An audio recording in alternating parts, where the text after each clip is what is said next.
আজকে যেভাবে আমি লইট্টা শুটকিটা ভুনা করছি, এভাবে যদি শুধু একদিন যদি আপনি শুটকিটা ভুনা করেন, বিশ্বাস করুন মাছ, মাংস, পোলাও, কোরমা কোনো দিকেই আর তাকাবেন না। শুধুমাত্র এই একটা পদ দিয়েই পুরো খাবারটা শেষ করবেন।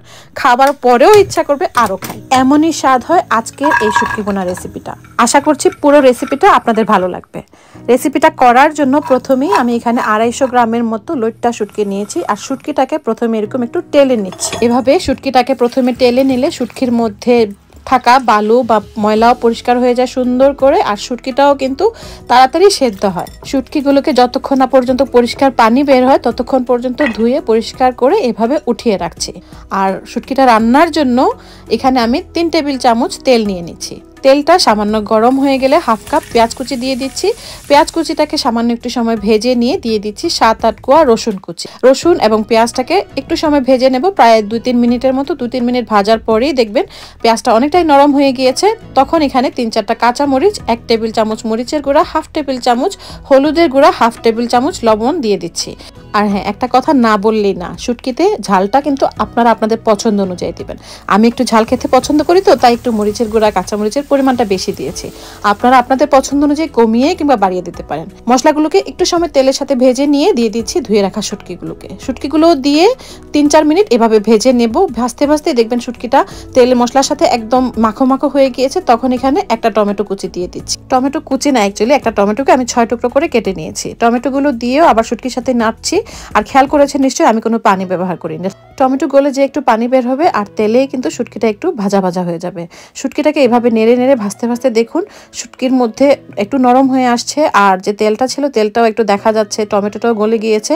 সেই পর্যায়ে আমি এখানে প্রায় 13 থেকে 14টা ছোট ছোট যে পেঁয়াজ থাকে সেগুলো দিয়ে দিলাম। আর দিয়ে দিলাম 7-8টা রসুন, আস্ত রসুন, দেশি যে ছোট ছোট রসুন, সেই রসুনগুলো দিলাম। আর সাথে আরও 7-8 কোয়া রসুন আস্ত কোয়া দিয়ে দিলাম, বড় রসুনের কোয়াগুলো দিয়ে এভাবে মশলার সাথে শুটকির সাথে ভালোভাবে পেঁয়াজ এবং রসুনগুলোকে নেড়ে মিশিয়ে নিচ্ছে।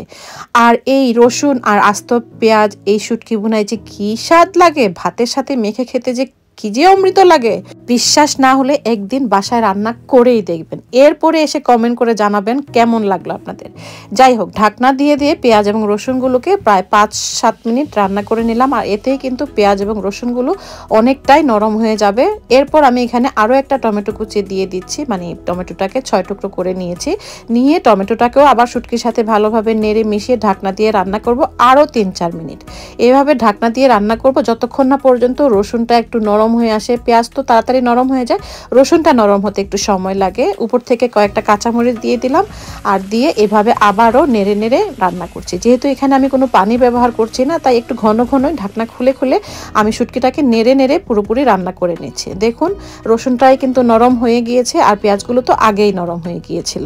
এখন উপর থেকে কিছু ধনেপাতা কুচি দিয়ে চুলার আঁচটা বন্ধ করে দিলাম। আর দেখুন কি চমৎকার লাগছে আজকের এই শুটকি ভুনাটা। আর খেতে কি যে অমৃত, আঙ্গুল চুষে খাবার মতো রেসিপি এটা। আশা করছি আজকের এই বিশেষ শুটকি ভুনা রেসিপিটি আপনাদের অনেক ভালো লেগেছে।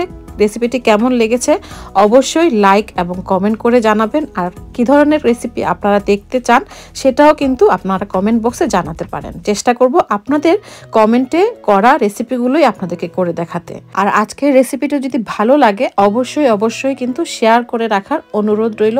শেয়ার করতে পারেন আপনার নিজস্ব প্রোফাইলে কিংবা আপনার ফ্রেন্ডস এবং ফ্যামিলির সাথে। সবাই ভালো থাকবেন, সুস্থ থাকবেন। ইনশাল্লাহ আবারও দেখা হবে এরকমই কোনো মজাদার রেসিপি নিয়ে। সেই পর্যন্ত আল্লাহ হাফেজ।